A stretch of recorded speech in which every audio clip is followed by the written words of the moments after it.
పరిపాలన ఎట్లా అనిపిస్తుందండి? కొందరికి మంచిగా అనిపిస్తుంది, కొందరు మంచిగా అనిపిస్తలేదు. ఆ, అంటే మీకెలా అనిపిస్తుంది అసలు? నాకైతే పర్లేదు, 60% అయితే పర్లేదు, బాగానే అనిపిస్తుంది. అయితే 60% బాగుంది అన్నారు కదా, ఆ 60% లో ఏం బాగుంది, మీకు ఏం నచ్చింది? 60% అంటే ఇప్పుడు మనకు ఫ్రీ బస్ అని పెట్టిండ్రు కదా, అవును. లేడీస్ కు చాలా ఇబ్బంది ఉండేది ఇంతకు. అదొకటి.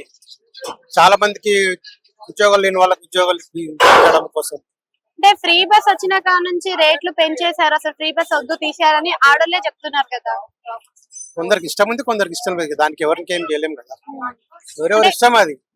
ఈ ఫ్రీ పథకాలు ఇప్పుడు అసలు ఒక మాట, పెట్టడం కరెక్టే అసలు అంటారా? ఇంతకు ముందు ఫ్రీ బస్ లేనప్పుడు కూడా సమాజం నడిచింది, అవునా? ఫ్రీ బస్ చేయడం కూడా ఒక అంతకు సరికాదు, కాకపోతే చేసిరు కాబట్టి, కర్ణాటకలో చేసిరు కాబట్టి మళ్ళీ ఇక్కడ చేసిరు వీళ్ళు.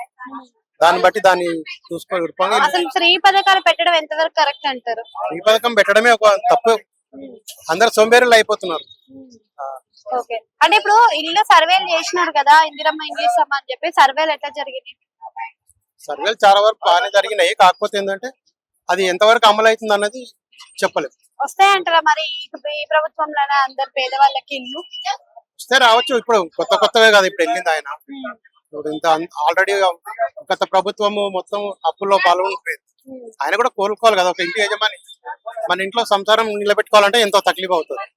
అప్పుల్లో బాధల్లో ఉన్నప్పుడు నెరవేరాలంటే అతను కూడా కొంచెం టైం ఇవ్వాలి కదా మనం, అవునా?